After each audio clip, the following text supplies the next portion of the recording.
Ja nisim për pak me të ftuarin e radhës të mam, një falënderim special shkon për mbështetësit e këtij emisioni Dinorios, Lajthiza e të tjerë të cilat na mbështesin javë pas jave, gjithashtu një përqafim i ngrohtë dhe një falënderim i veçantë shkon për ju të dashur miq që na ndiqni javë pas jave për duke na lejuar kështu të rritemi, por ju lutem na ndiqni në YouTube duke bërë subscribe për të rritur edhe më tepër, por edhe për të lënë komentet tuaja dhe për të na sugjeruar miq apo të ftuar të radhës që mund të kemi në mam. Ja nisim me të ftuarin e radhës. Unë mendoj që ky brez, përveç se nuk e shikon me respekt krijimin e një familje, po e shikojnë marrëdhënien personale, pra marrëdhënien dashurore, më përpara mendojnë ndarjen se sa mendojnë bashkimin. Është i tillë brezi.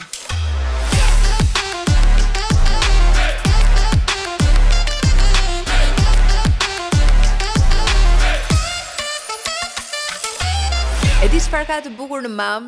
Ka të bukur sepse edhe kur ka kaluar shumë kohë nga lindja e fëmijës, ti kthehesh në kujtime, kthehesh në ato emocione që ti ke përjetuar në momentin e parë kur morë vesh që je shtatzën, apo kur kjo qenie rritet brenda teje, gëzimin, lumturinë, dhe deri në atë pritjen e lindjes, se si do t'jetë, gjitha i ankthi, dhe më pas ditët e para, gjithçka ndryshon në jetën tënde.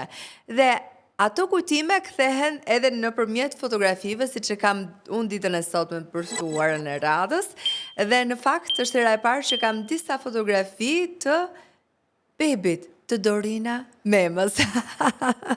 Dorina, jam shumë e lumtur që të kam sot në mam. E them bebi, sepse ato do t'jenë gjithmonë beba tanë, edhe kur janë në kraun tonë, kur janë vetëm sa para krau ynë, dhe deri kur rriten, kur bëhen prind vetë, do t'jenë gjithmonë beba tanë, apo jo, Dorin? Edhe kur bëhen si kriç, themun, përsa një kriç. Edhe nuk të lënë pasaj, kur thua beb, mos më thuaj beb, nuk jam më beb. Unë jam rritur dhe këto fillojnë, në fakt janë fjalët që thuen që kur fillojnë janë 3-4 vjeç, thënë pastaj nuk jam më beb, jam e rritur, jam gocë e madhe, unë jam gocë e madhe dhe ashtu vazhdojnë. Dorin, si të ndryshoi ty mëmësia, pritja e ëmbël, çfarë theu dhe çfarë i ndërtoi të ty si grua? Të them drejtën, asaj kohë kam qenë shumë e mbështetur nga mami im dhe nga Vjera. Dhe sikur më gënjyen pak që shtatzania nuk të prish punë për shkollën, sepse isha shumë e fokusuar tek shkolla. Kam qenë studentja më e mirë. Dhe e kisha mendjen tek shkollimi. Ishte viti 2002, mbarova mbrëmjen e maturës, fillim të korrikut, aty ndodhen gjitha, caktuam datën e martesës dhe po të llogarisësh, Irsi lindi në mars, në korrik kam ngelur shtatzan. Okej. Dhe gusht shtator, pastaj me Vjerën po diskutonim jam apo s'jam, që bëm e kohët e para dhe isha, dhe ishte kënaqësi shumë e madhe. Barkun e kam pasur të vogël, sepse isha vija nga bota e baletit, e ansamblit, kam qenë gjithkohës e shoqëruar me vllajin tim se ka qenë futbollist dhe bënim vrapin e mëngjesit. Ndryshe, ndoshta në atë kohë nuk kemi pasur edukatën sportive, sidomos për vajzat, po unë isha, sepse jam rritur nga një vlla.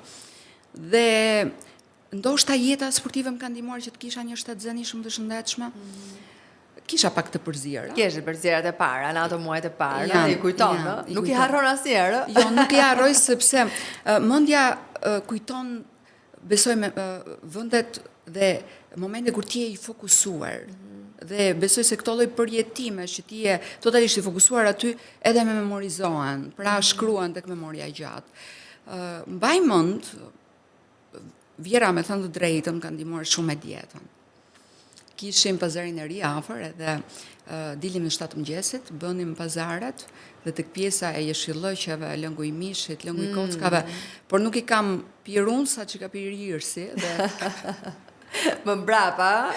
Irsi ti e di është karakter shumë humorist, dhe bëjmë shumë humor kur i them se tani hajnë çfarë duan, nuk të dëgjojnë, dhe them sa mirë ta kam bërë atëherë që të kam rritur me lëng kockash dhe kam bombarduar mirë që ti gjithsesi të kesh imunitet ndaj çdo gjëje më pas. Këmbëdhje, me këmbëdhje.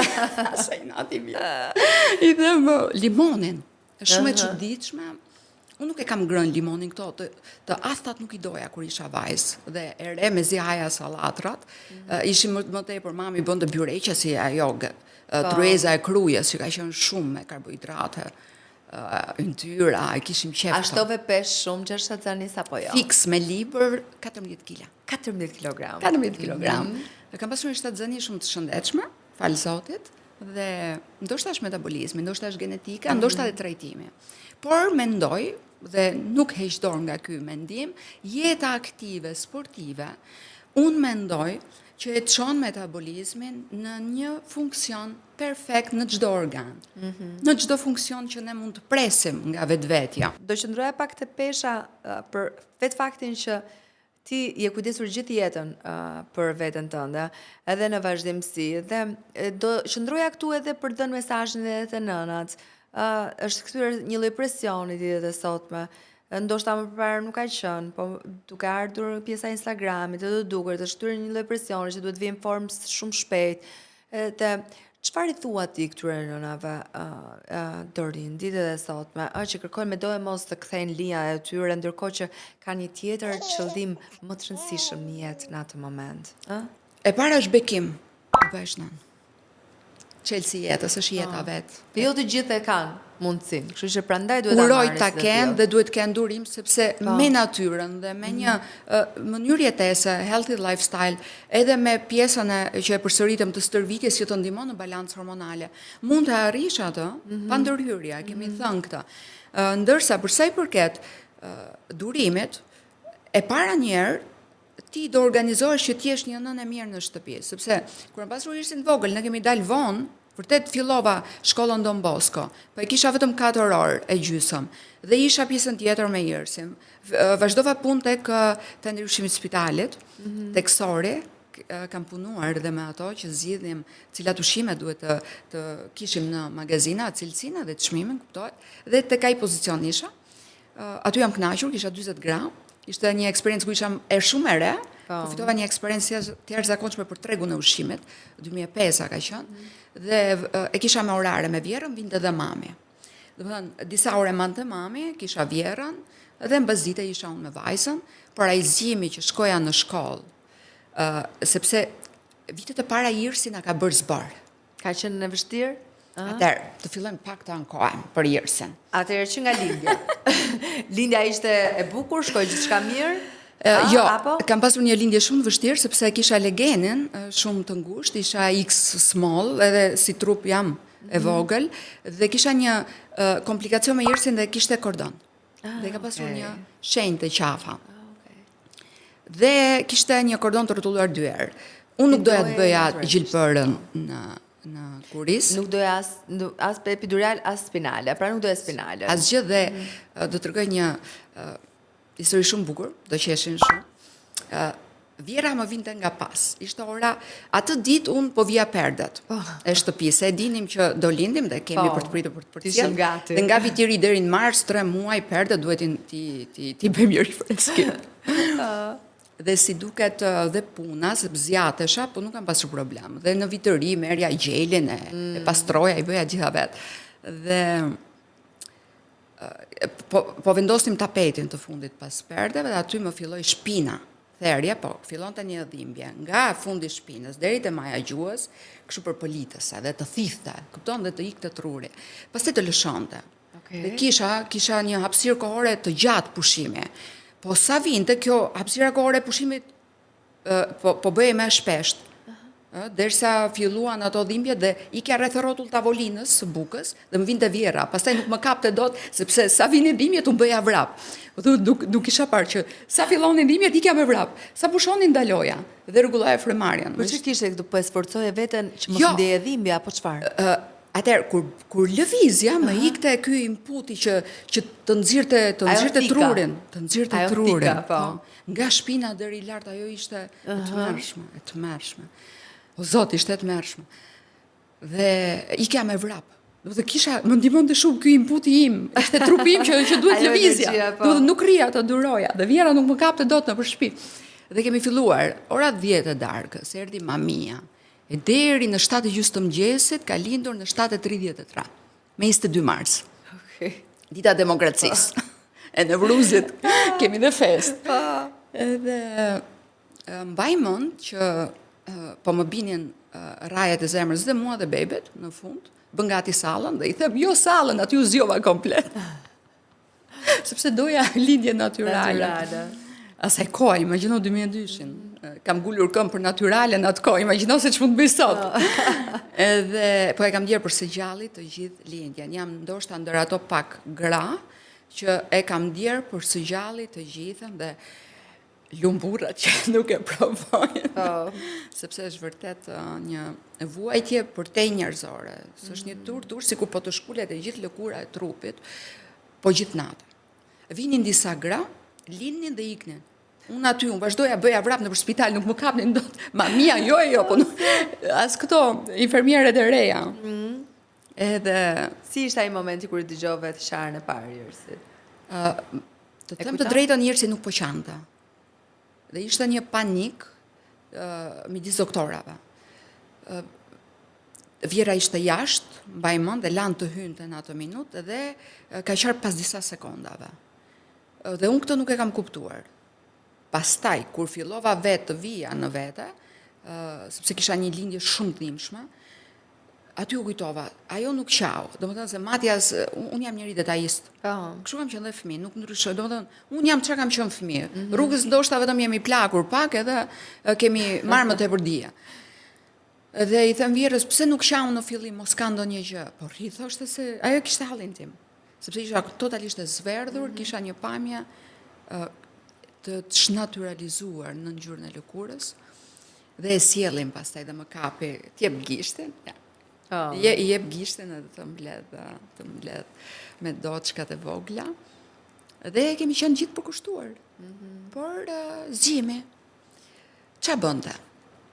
Flente pas dita dhe tentonim nga ora 10 ta vendosnim në gjumë, se është ajo orari hormonit growth për rritje 10 me 2 të natës, që është shumë i rëndësishëm, dhe për në të rriturit, që nuk e zbatojmë më. Ajo zgjoi në orën 12:30 të natës, ose në orën 2, dhe kishim pastaj koncert. Kishim koncert, ishte një bebe me kaçurela, sy boqelle kishte këtu, i dilte këtu ke cepi, buzë të kuqe, dhe donte kokën, baronte kokën, e hifte dhe ato bipe. Portokall në ato orë të natës? Koko. Çfarë ishte? Ka qenë, jo, nuk po flas kur ishte bebe, se kur ishte bebe ka mbajtur me gjë. Po. Atëherë, të fillojmë kur ishte bebe. Kur ishte bebe. Kur ishte bebe, kishim një herë këto sterilizimin e procesit të vjerrës me napa.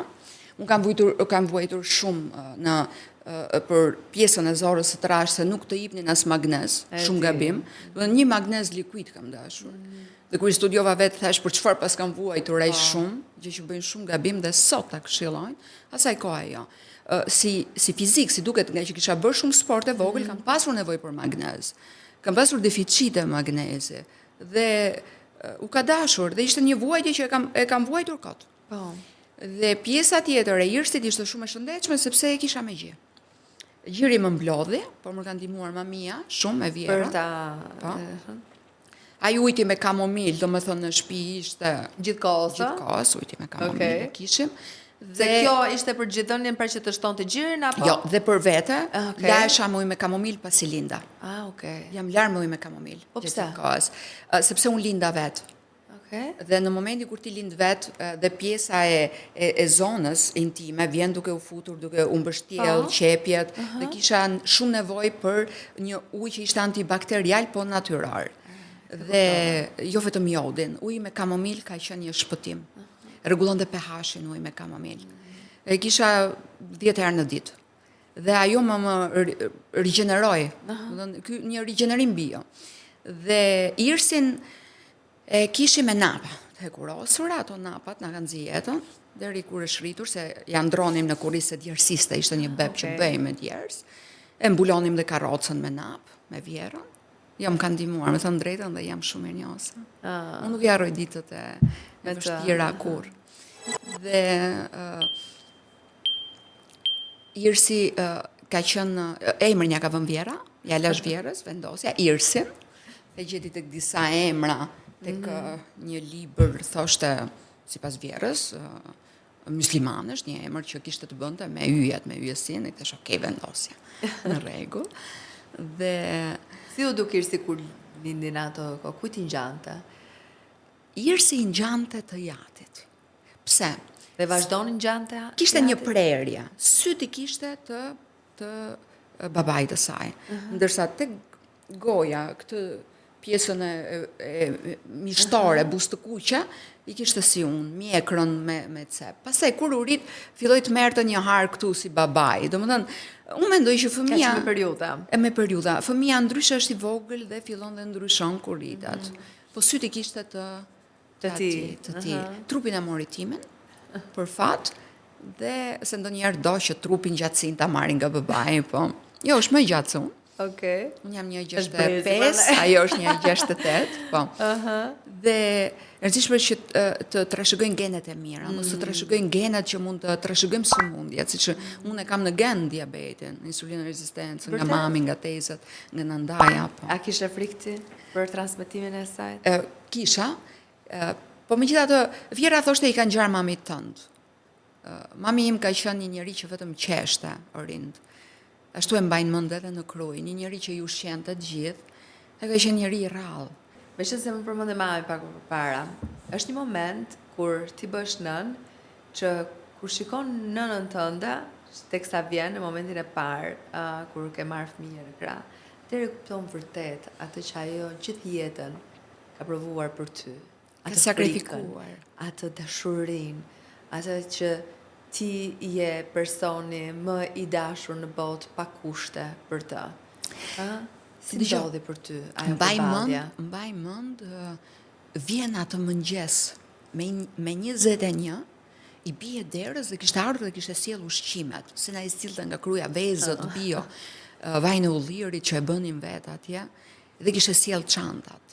Me Vjerën time ka shku shumë mirë, se ishin shoqe ato që unë jomne, si ishte një njohje si me shkojsi, po theme.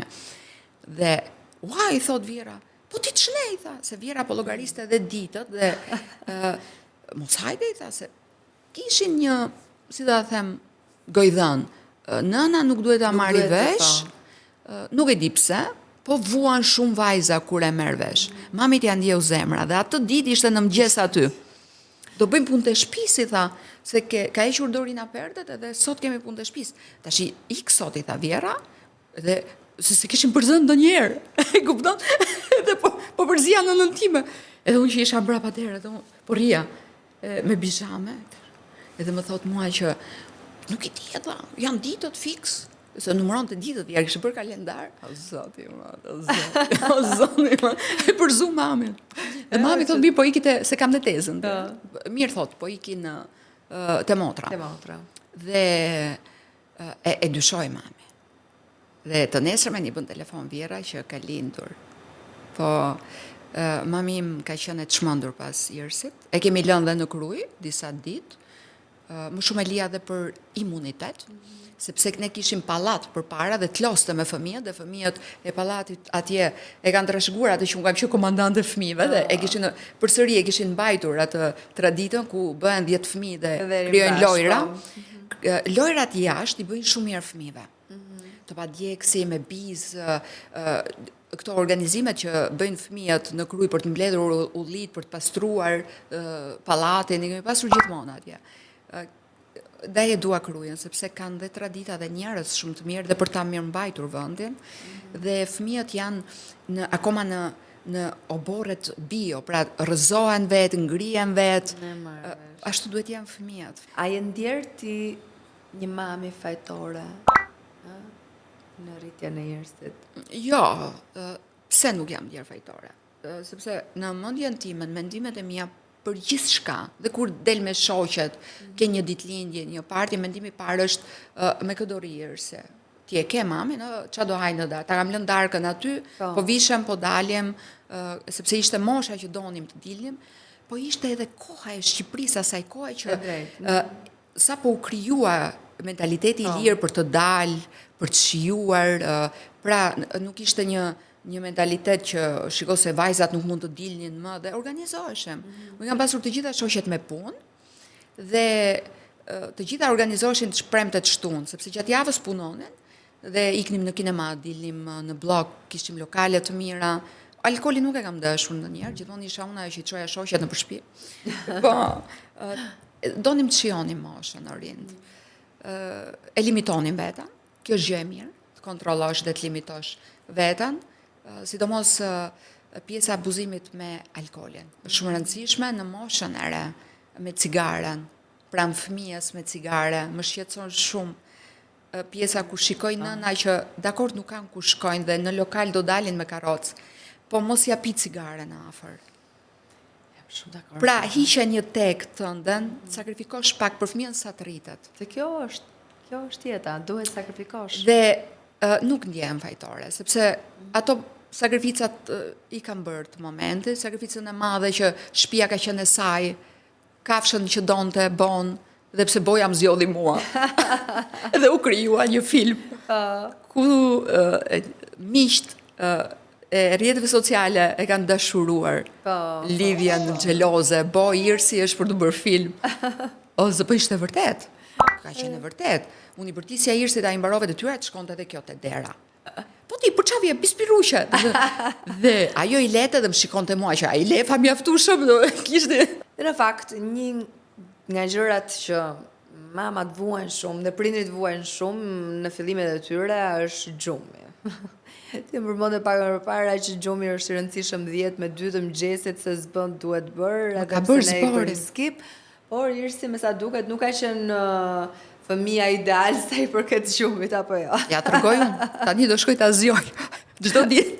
Ato të thonë që do vi një moshë, do shkoj ta zgjoj nga inati.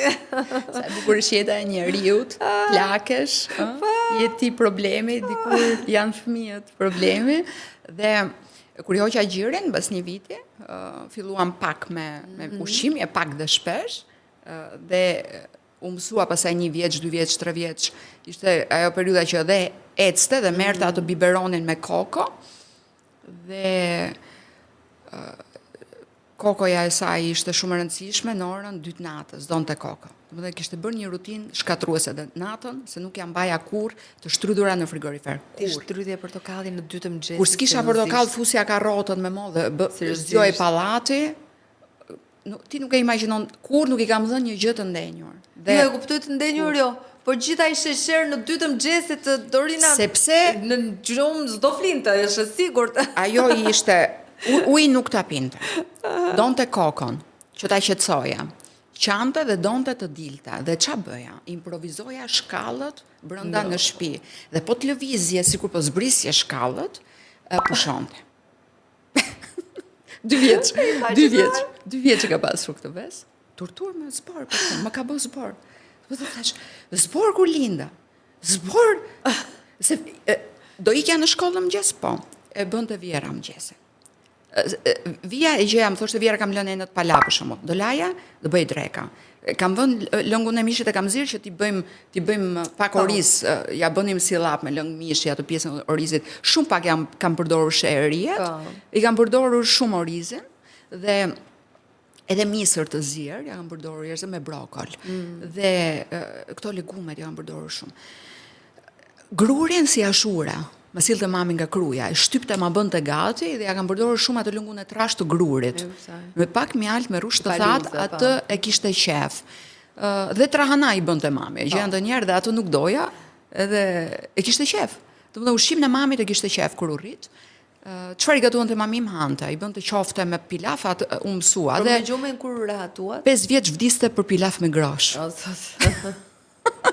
Po mirë, të paktën nuk të paska torturuar sa i përket ushqimit. Më shmangte supat e brokolit me gjithë spinaqi që ja bënim. Brokolin asaj kohe, Vjera ngulte këmbë për brokolin dhe realisht brokoli është një nga perimet. Jo, shumë e mirë është, po në shije ti edhe Irsi ka ngrënë shumë brokol. Te pazari i ri merrnim ato boçet e mëdha sa dilin në mëngjes dhe brokolin Irsi e ka ngrënë shumë. E ke çuar në kopësht?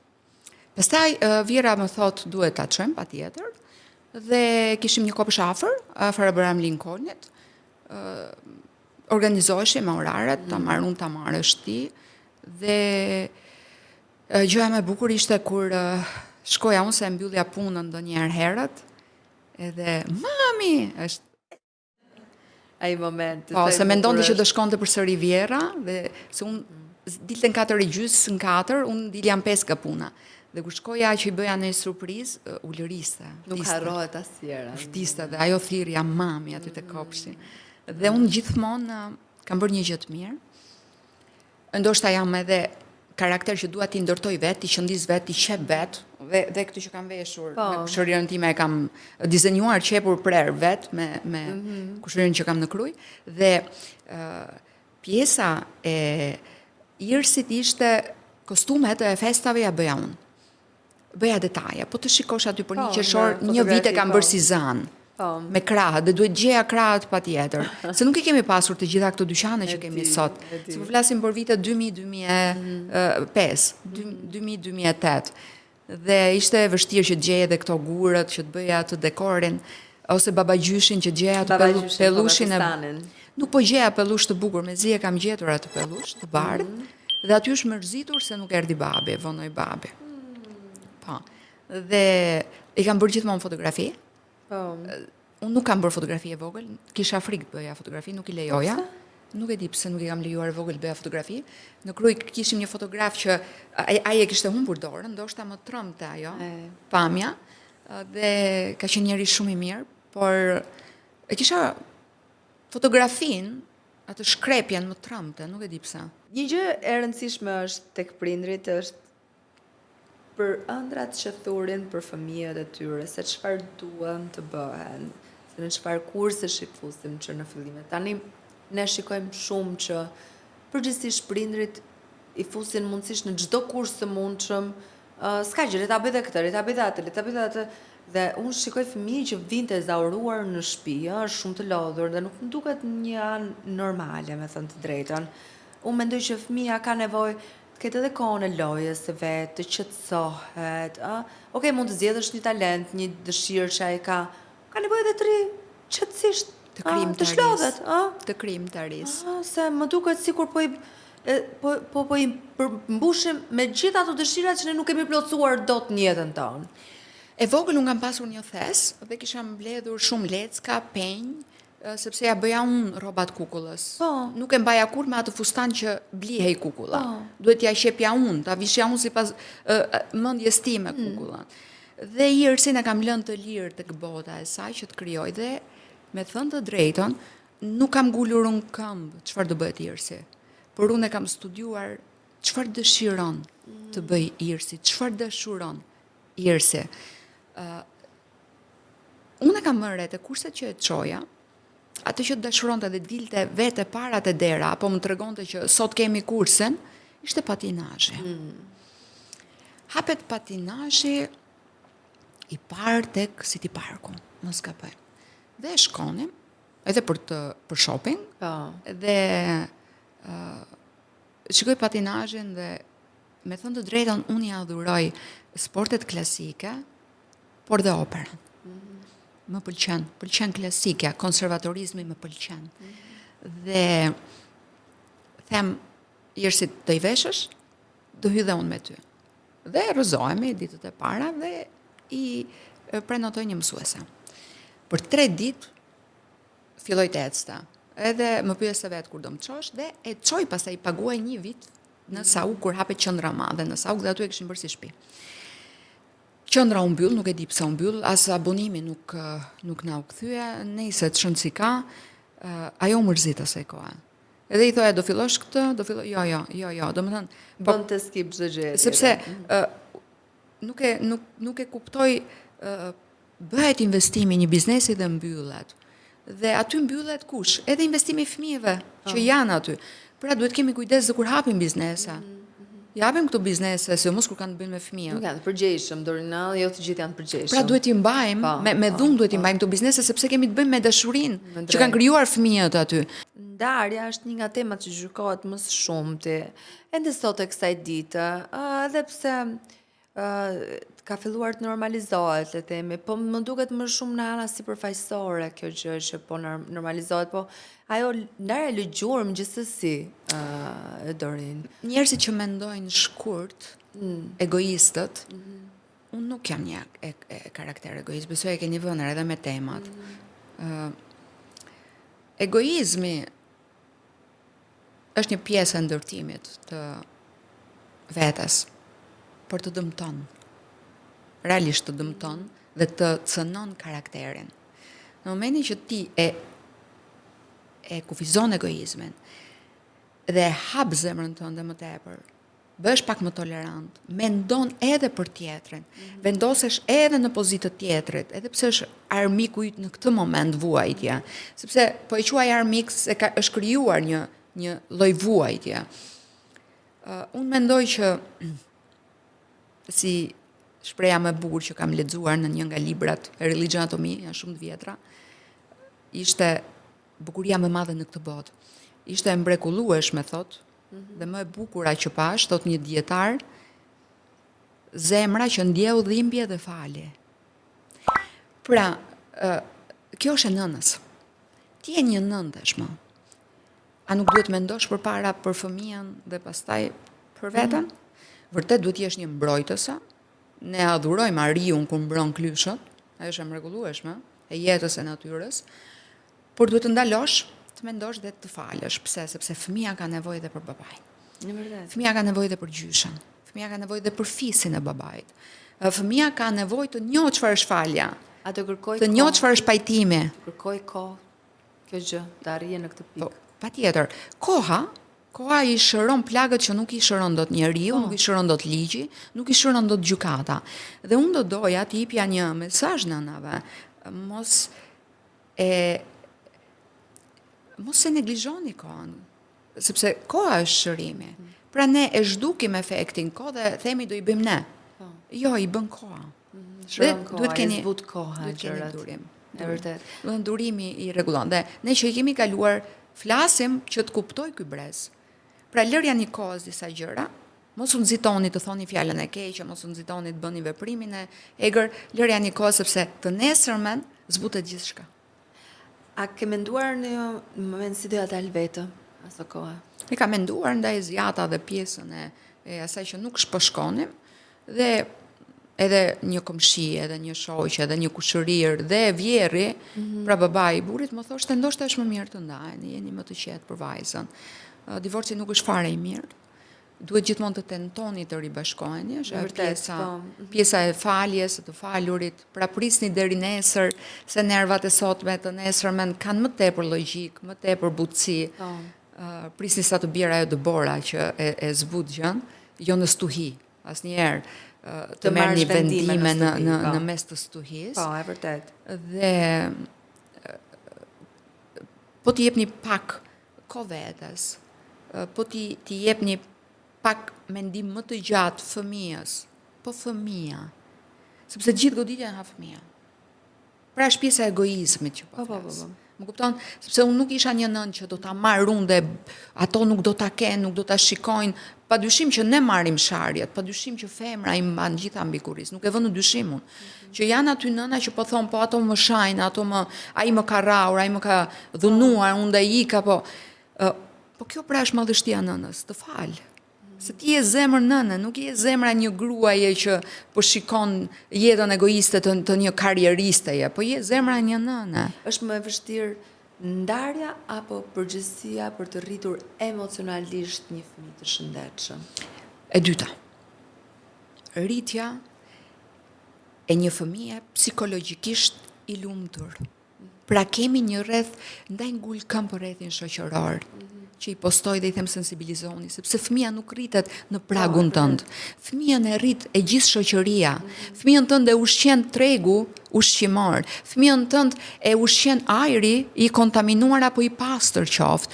Fëmijën tënd e lumturojnë ekskursionet në këto male që janë të investuara apo nuk janë. Pra, është i gjithë rrethi ynë Të ndikon, po. dhe e gjithë politika jonë, ne duhet jemi pjesë e vendimarrjes, sepse fëmia rritet në mes të kësaj politike gjithëpërfshirëse. Dhe ne duhet jemi të gjithë të angazhuar për ta bërë Shqipërinë të mirë për fëmijët, sepse fëmia jonë nuk rritet vetëm në tryezën tonë. Ne nuk e dim ku po hajnë. Reflektimi familjes, reflektimi Ne nuk e dim ku janë fëmijët tashmë. Nëse kemi një shoqëri të edukuar, bullizimi është më i vogël. Dhuna e fëmijëve është më e vogël. Pra duhet kujdesemi edhe për fëmijët e tjerë, çfarë japim, çfarë kërkojmë, Dhe të gjithë prindrit duhet jenë shumë pozitiv dhe për fëmijët e tjerë, sepse nëna nuk i jep gjithë vetëm fëmijës vet. Nëna i jep gjithë fëmijëve që ndoshta nuk kanë gjithë dhe janë të paushqyer. Kanë nevojë. Pra kjo është zemra e nënës. E vërtet. Këtë ne e kemi neglizhuar. A mendon se gruaja ndahet 2 herë? Një herë nga bashorti dhe një herë nga pritshmëritë e shoqërisë për të në këtë moment. Pra në momentin që vendos të ndahet. Ka 2 ndarje të rëndësishme. Nuk është asgjë, sidomos për femrat që ja dalin dhe edhe mes oqeanit dhe dalin gjallë, fillojnë një karrierë, fillojnë përsëri një shkollë, fillojnë një specializim, nuk kanë frikë. Gruaja shqiptare është e fortë. Por ndarja më e vështirë, nëse do të flasim për ndarjen, është kur fëmia thotë unë jam rritur dhe do jetoj më vete. Ndarja më problematike, nuk do qaj, është kur ti shikon që është bushatisur rafti rrobave, hap derën e dhomës që ti ja ke bërë me dizenjot që ajo pëlqente, ndoshta e bëra vonë, se divorci është një krisje, sikur çajet mali më dysh dhe duhet dhe një herë ta kalosh atë luginën më këmbë, ti ngjisësh dhe një herë ato gurat, sipër derisa ngjitesh lart. Ja bëra shtëpinë që donte, absolutisht me gjitha mënyrat, kredi, siç mund të jenë, po gjitha sakrificat, si çdo grua. Por dizenjot që donte, e bëri dhomën. Kur ti shikon pastaj sa shpejt 16, 17, 18, 19, si 4 ditë. Ikin shumë shpejt. Do ta shikosh. Dhe kur ti shikon pastaj bëhet 20 vjeç dhe thotë shiko tani ti duhet të shikosh jetën tënde. Të vjen dera dhomës të jep dhe mend, boja që i lete, dil nga dhoma. Po i thash, çfarë të shikojmë? Po ti duhet të shikosh jetën tënde, unë u bëra 20 vjeç, tani ti s'do rish më vetëm, se është problemi i asaj tani se nuk do që unë të ri vetëm, dhe pse unë jam një grua që unë jam një ujk shumë i fortë. Pak e din. Në fakt tu dua të ndalem pak përpara se të shkosh te ato raftet bosh. Ti vendose që të mbash çdo burr larg për irsin. E ke more këtë vendim që asnjë nuk do ishte para irsit. Pra, u vetë sakrifikova edhe më tepër në këtë pikë. E para ma kërkoje. Ta kërkoj vërtet? E kërkoje, kam thënë. Qa të tha? Po, kur u martua jati, unë ndje shumë keq. Okay. Se dhe e përkëdhelte. E shritu me shumë përkëdheli. Dhe pse është bërë një fëmijë shumë i mirë. Në dyqan më thoshte, a ke lek të ma blesh këtë? Më pyeste, kur nuk ka qarë për diçka. Mirë, kur të kesh lek? Nuk e harroj. Dhe kur martua, unë ndje keq. Po ti tha do martohesh, po një pyetje gjithë frikë. A ishte një moment që duhej filmuar. Dhe i them, unë? Dhe se e dinte që mami është hero. Pse? Kishte shkruar një ditë në shkollë tek një punim ese, kishin pyetur për një nga prindrit dhe kishte shkruar çfarë do lloj gjëje të ndodhi dhe bubullima të bien, mami e mban gjithmonë premtimin. Në fakt unë kur nuk e kam gënjur. Ndoshta vonë, ndoshta nuk isha mundësi në atë moment, por e kam mbajtur premtimin dhe ja kam bërë surprizë. Gënjeshtrat tek fëmijët. E kam kuptuar me Irsin. Shikojni fëmijët, se si i mbajnë mend premtimet, më ke thënë, ma ke premtuar, dhe ata premtimin e kanë dhe ngroje zemre, e kanë vëmendje. Pra ata ndjehen të vlerësuar dhe ndjehen të ngrohtë. Kur një premtim sado të vogël, do ja thyesh, po pastaj.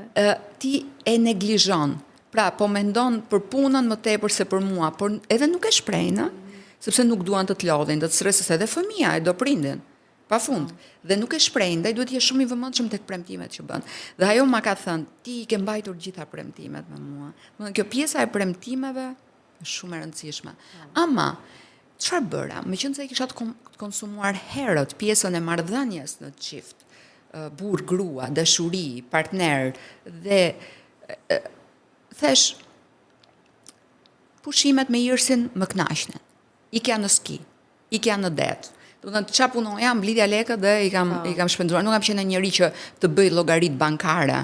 Jo, kam shëtitur, i kam shpenzuar shumë për udhëtime lekët. Dhe Irsit i kam bërë shumë surpriza. Merja Globin ku do të shkosh? Atëherë, pse vendoset mos fusjas Kënd në jetë. Sepse e mbushëm kohën bashk dhe nuk e kisha edhe unë të nevojshme, kur ti e ndjenat vetmin që po të mbyt, sepse njeriu niset dhe nga nevoja Patjetër, personale, por unë e mbushja kohën time dhe me karrierën, fitness, garat, studimet. Çfarë do jetojë një gruaje që ka frikë të largohet nga një marrëdhënie toksike? Komunikimi është i pari. Sepse shumë njerëz, dhe kur bisedojmë si shoqe themi marrëdhënia seksuale, unë them komunikimi. Njeriu me gjendjen shpirtërore, me gjendjen e brendshme ka gjithmonë nevojë si hap të parë, është njeriu i tillë i gatuar të flas me dikë. Edhe nëse nuk flet. Në momentin kur nuk je ti, njeriu që ai hap zemrën, flet, ka kraun dhe t'jep besimin, aty ku s'ka besim nuk ka më dashuri. Pra, o do jetë besimi diku tjetër, o nuk ka më besim se dhe ai po mendon shkëputjen. E pa thënë. Prandaj edhe nuk po Dhe ku mbaron komunikimi, duhet filloni të tilla mendime. Nëse ky komunikim, besnikëria nuk ka mbaruar, po janë debate, janë strese ekonomike, janë strese të ndikuara nga nga faktorët e jashtëm, atëherë duhet të duroni. Pra duhet ta shikoni gjithmonë sa brenda zemrës jeni. Nëse jeni tek zemra, jeni tek besimi, jeni tek shpatulla e tij, pavarësisht stresit që mund të ketë, përkundrazi duhet të qëndroni shumë më afër dhe mos ta bezdisni. Kur është ndikuar nga faktorët e jashtëm, sidomos bashortët, meshkujt, sepse mashkulli është një natyrë nuk e mendon gjatë. Nuk ka mendime shumë të gjata testosteroni, duhet ta dini këtë. Është femra ajo që do të jetë më duruar, duhet të jetë me mendimet më të gjata, po sikur, po pasojat. Pasojat i mendon më tepër femra, duhet të shikoj femra është shumë larg. Mashkulli nuk shikon shumë larg. Po dim ke treguar që Irsi kishte shumë qejf të vishësh e bukur. Po. Edhe pjesa për këdhelis. Edhe ta zgjidhte gjën. Më thot jogurteria, ka qenë klientja parë Irsi, thot dhe më ka ecur biznesi. I ka shumë qejf atë pjesën e kosin me ato frutat, aty ndalon gjithmonë, aty e gjej. Edhe një herë madje më thot një shoqja, "Shirsi ta ka zënë një të dashur." Edhe shkoj unë, kisha, jo me dru, po kisha diçka. Jo me dru me shkap. Roja. O, zoti, e kam këtë. O, zoti, roja. Qa punë e bën roja? E qenë më shumë roja se ç'duhet? Më thot mua. Gele roja, i them, kjo është detyra ime. Kush ka punësuar ty për roja, i them, zoti. Do e mbrosh se s'bën. Dhe është gjë më e mirë. Fëmia mund të jetë në një belatë sekond, ndërkohë që ti e ke tërhequr nga aty. Mos e neglizhoni kurrë asnjë sekond. Shikoj ç'po ndodh. Nuk duhet të neglizhoni fëmijët. Nuk e hap telefonin, duhet ngulni këmbë ku je, duhet ta dini. Dhe duhet keni një komunikim. Shko, po unë duhet ta di. Nuk është prona jon, por duhet jemi në dieni të tyre, sepse jemi ëngjëjt mbrojtës të tyre. Por jo vetëm për atë, dhe për fëmijët e tjerë, sepse unë kur shikoja apo pinë alkool ata në ditëlindje, i merja gotat, i futesha brenda, futesha në lokal. Ashtu, ë? A ka pasur adoleshencë të vështirë, Irsi? Po. Kishte edhe. Pse e ka pasur të vështirë? Unë kam bërë gabim, kam shkelur të drejtat personale, por as nuk duhet ja di. Kapini fëmijët aty, ruajeni, sepse kur i bleva telefonin me gisht, ja merja natën, ja vendosja gishtin, dhe më thoshte mabi, jo mami, po mabi, edhe ma edhe ba, e ku mabi. Dhe shikoja që e kishin lënë takimin, bas shkolla, shikoja qatet unë, tek shisha përballë presidencës, se ishin disa lokale. Dhe ti isha aty pastaj. Pa tjetër, se e kishin lënë të linjin orën e mësimit. Unë kisha ardhur, në qoftë se mbaronte në 1:10, ka qenë një lokal afër shkollës dhe ishin shumë prindër që pinim kafen aty, i prisnin për jashtë. Jo të gjithë i çonin, i linin vetëm. Dhe unë e lash, thash do ta lë orën e mësimit, e pash që dolën, po i ruaja, rrotulloi makinë, shkoj deri ke presidenca aty, merr një shisha këtë.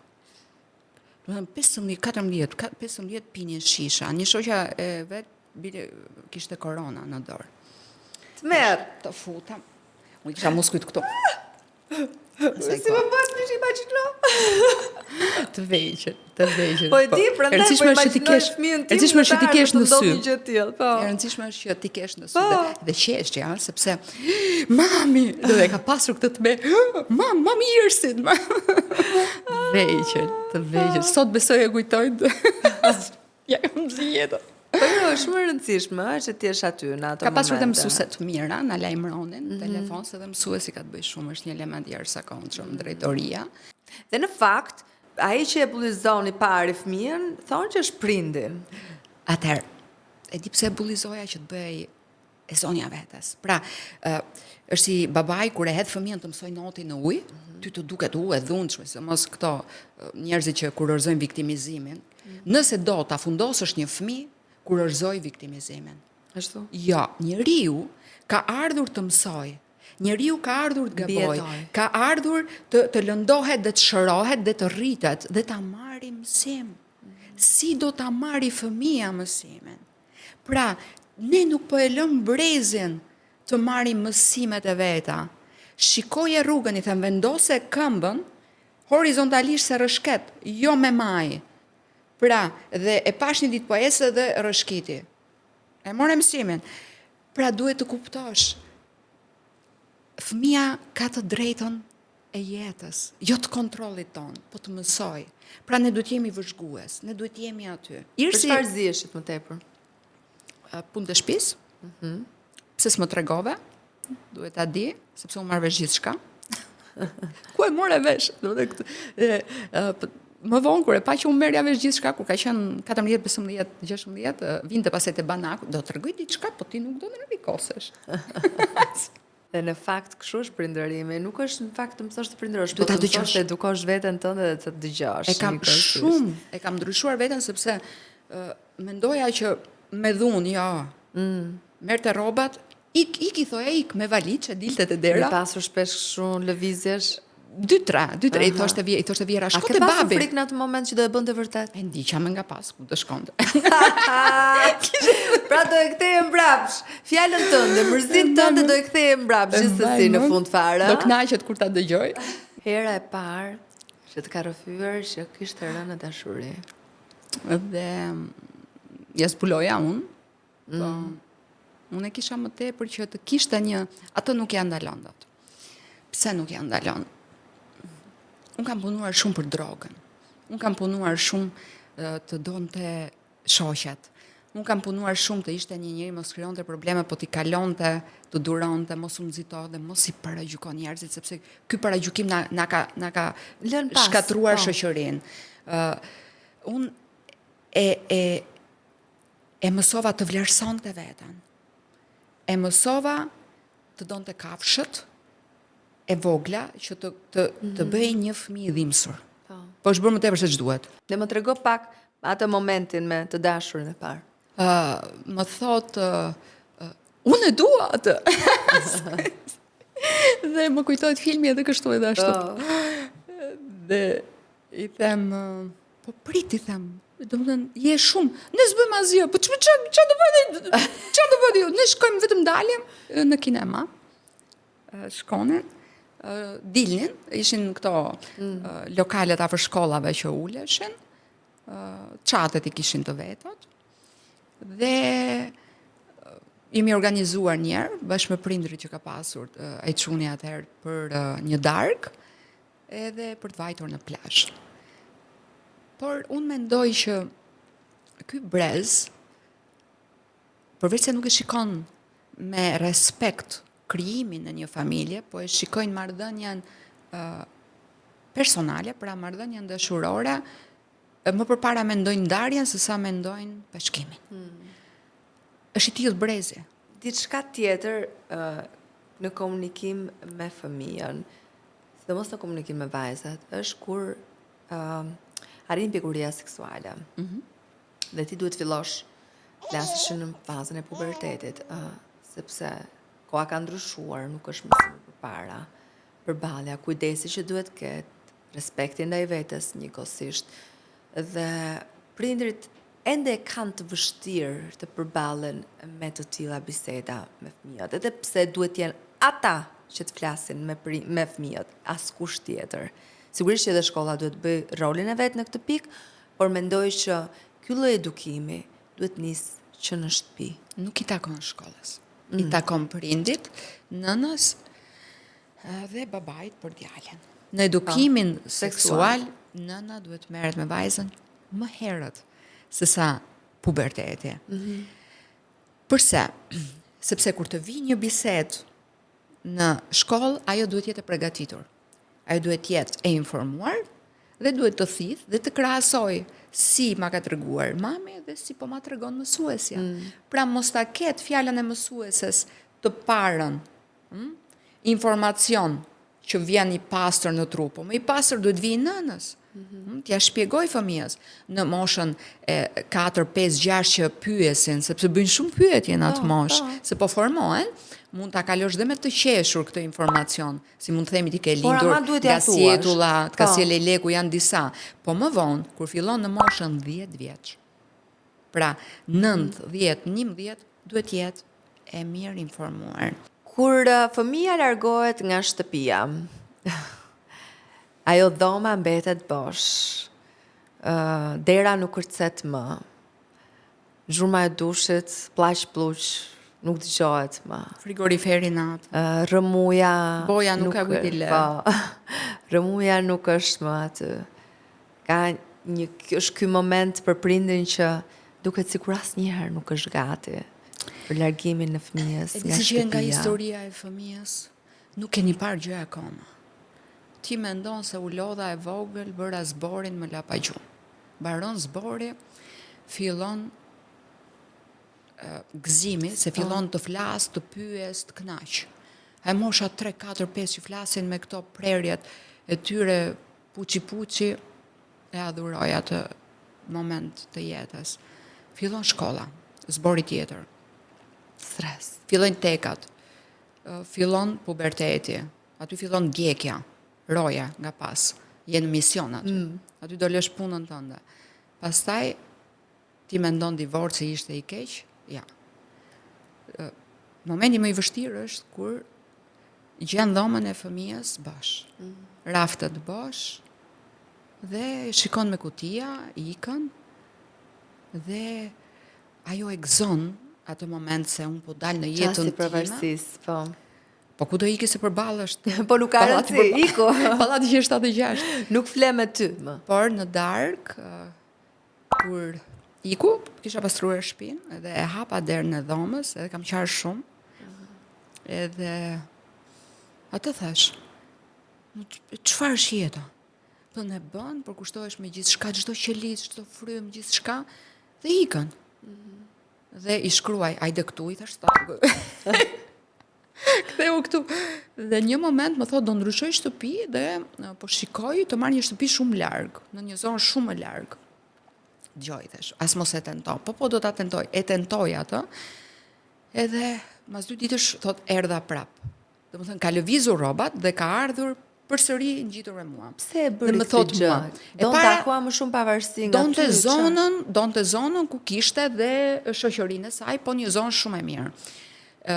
Se këto ecin dhe mbas modës. Patjetër. E dyta, më thot mua, po erdha, tha, po si erdha? Tërë se ju luta unë Zotit. Ti do risht unë gjitë me mua. Dhe më thot që si më erdhën situatat që duhet kthehesha, se ashtu erdhën situatat. Dhe për fat që e kam afër, sepse me bizhame vjen akoma, e kam akoma me bizhame që vjen, do të bëj një pastiqa, a ke qumësh këtu se s'po më del qushi, nuk kam vjat. Te komshia, me biçe krip. Ajo është pjesa bukur. Dhe unë nuk e di se si ja dalin nënat që i kanë fëmijët larg. Këto momentet e para, kur janë në këtë moshën, post adoleshent, se nuk mund t'i thuash do 20, 21, 22, 23 adoleshent, tashmë, sepse këto po rriten shumë përpara kohë, këto po zhvillohen 11 vjeç, 12 vjeç. Nuk e di si ka ndryshuar kjo kohë. Dhe ti e shikon dhomën bosh, veprimet bosh, zhurmë, nuk të thret më njeri ma, një heshtje, taj që edhe boja iku, dhe atë po i thoi ajërësit, do i jetojnë në malë, bëj një kasole, po qeshtë. Çfarë i thoi atyre nënave që shohin fëmijën e tyre? Për herë të parë të ikë nga shtëpia. I mirë kuptoj pafund se më ka ndodhur vetë dhe do t'i thoja që mos trishtohen dhe t'i përkushtohen vetës sepse është cikël jeta. Pra ndoshta ta bëjmë pushim se ne mësohemi me këtë përkushtimin dhe ka ardhur dhe koha pushimit për na. Dhe a ka ardhur koha se çdo tjerësi që ti të gjesh një njeri për jetën tënde? Unë jam në një marrëdhënie shumë të mirë, dhe pse jemi në distancë. Tashmë jam mësuar. E vërtet. Dorin, ti je një grua e cila nuk i fsheh bindjet e tua shpesh herë. Dhe shpesh edhe kur mund të kesh përballje me njerëz të cilët mund edhe të dëmtojnë, edhe je pro familjes tradicionale, që e ke treguar intervistë pas interviste, dhe sigurisht që kjo mund të peshoj si nga ana e karrierës, por edhe emocionalisht njëkohësisht. Si e përballon ti këtë, edhe çfarë do të thotë për ty ta mbrosh me mish e shpirt? Duke parë sa e vështirë është jeta, duke parë sa e vështirë është jeta e një gruaja, i mëshoj.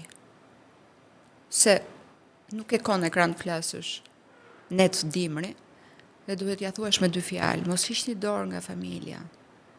Jeta është shumë e vështirë, jeta është shumë e egër. Ky sistem është shumë i egër.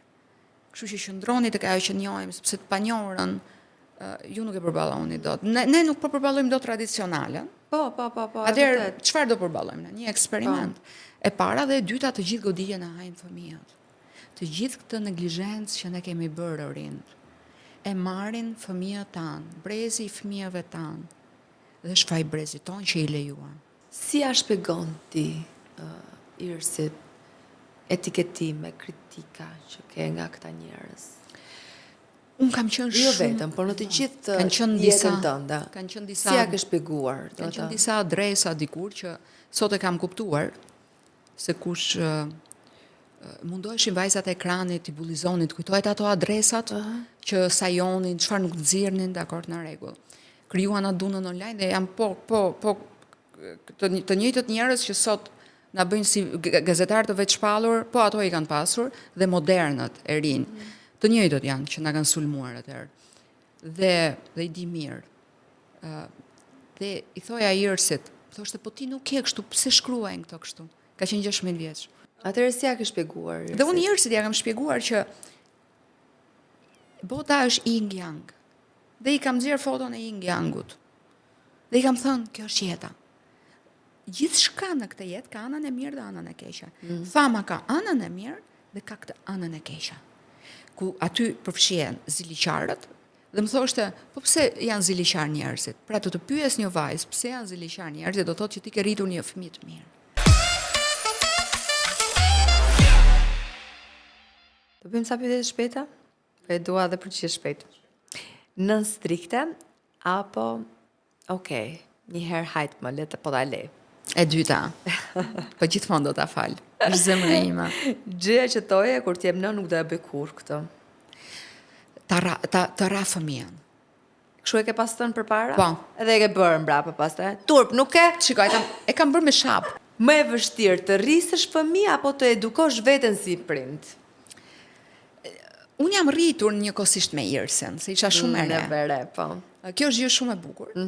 Por duhet të ruash patjetër balancën e jetës personale, mos ta ngatrosh me fëmijën, atë që unë e bëra për fat.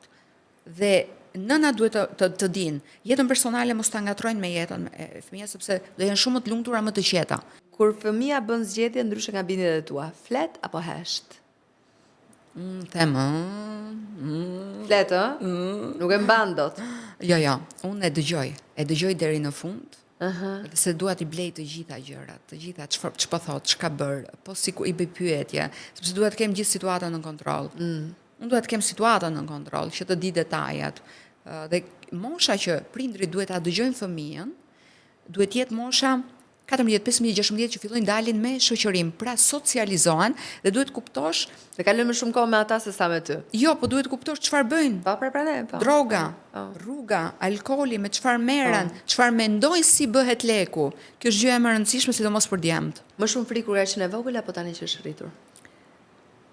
E kam pasur shumë frikë kur ishte mosha që po dilte në jetë, e vogël. 15, 16, 17 kam jetuar me ankth, ma beso. Më dridhej trupi. Po të më thoshte, për shumë, o ma, kur shkruan të fjalin që ka ndodhur diçka, domethënë mua S'të shkonte mendja, më bëj buza blu. O Zotë, Kam jetuar me ankth. një gjë që vetëm prindrit e kuptojnë.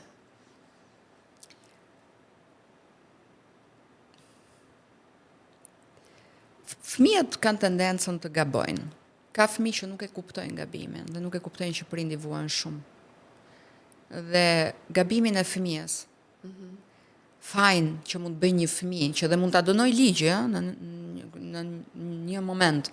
Vetëm prindi e kupton atë moment, nuk e kupton as ai që e gjykon nga jashtë. Momenti kur kuptove që prindërimi nuk ka manual. Nuk ka manual, por të ndihmon shumë një sekret i tradicionales shqiptare është gjyshi-gjyshja. Po, Nëse doni një ndihmë të jashtëzakonshme, ta keni sa më të butë lodhjen, esencën e të përditshmes, është gjyshi dhe gjyshja. e vërtet apo mit, prindrit gjithmonë dinë që është më e mirë? Ja, ndonjëherë, pra. mua ma ka mësuar Irsi, vuajtja me rrjetet sociale, e dinte Irsi shumë më mirë se sa unë, se si menaxhohet rrjeti social që mos i lexo komentet, mos i shiko, më ka mësuar të futem në botën e re të teknologjisë. Irsi ma ka bërë. Pra unë nuk e dija si prind. E kuptoj.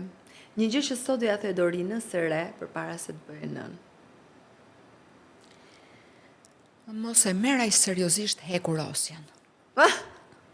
Çfarë do i thojë Irsit sot? Do i thoja që ti je zemra ime dhe unë jam zemra jote dhe unë jam meqi joti shpirtit. Nuk ka burr. E di që do ketë jetën e saj, lidhjen e saj dashurore. Dhe jam shumë e lumtur. Jam njeri që përkujdesem dhe për shëndetin dhe lumturinë e partnerit të saj. Dorin, faleminderit që ishe në mam. Ishte kënaqësi.